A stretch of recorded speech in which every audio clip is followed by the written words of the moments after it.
इस कथा से पहले सभी भक्तों को भगवान शिव का नाम लेना चाहिए। इसके बाद ही कथा शुरू करनी चाहिए।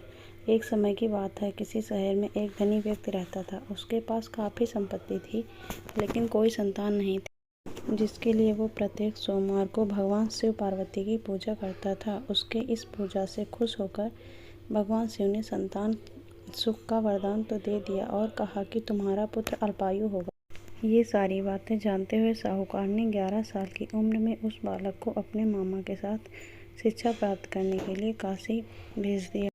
व्यापारी ने अपने पुत्र से कहा कि वो रास्ते में थोड़ा सा आराम कर ले और वहाँ पर ब्राह्मणों को भोजन कराना। दोनों ने धनी व्यक्ति की बात मानी और उसके बताए कार्य को करना शुरू कर दिया। रास्ते में जाते हुए देखा कि वहाँ राजा की पुत्री का विवाह हो रहा था।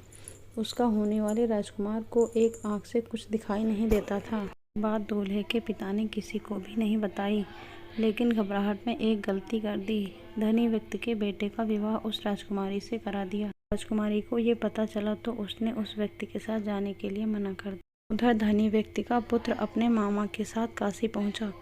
जब उस धनी व्यक्ति का पुत्र 16 साल का हुआ तो उसकी तबीयत खराब होने लगी और कुछ दिन बाद उसकी मृत्यु हो गई। शिव पार्वती वहां से होकर जा रहे थे। उस व्यक्ति के पुत्र को देखकर पार्वती काफी दुखी हुई। उन्होंने भगवान शिव से आग्रह किया कि वो इसे जीवित कर दें। शिव जी ने उनका आग्रह मान लिया।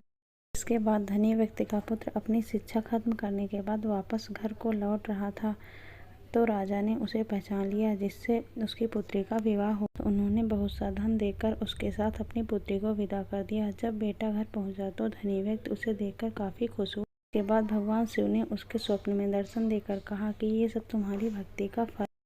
अगर आप भी सावन के सोमवार के व्रत को रखने वाले हैं तो इस कथा को पढ़ना बिल्कुल भी ना भूलें।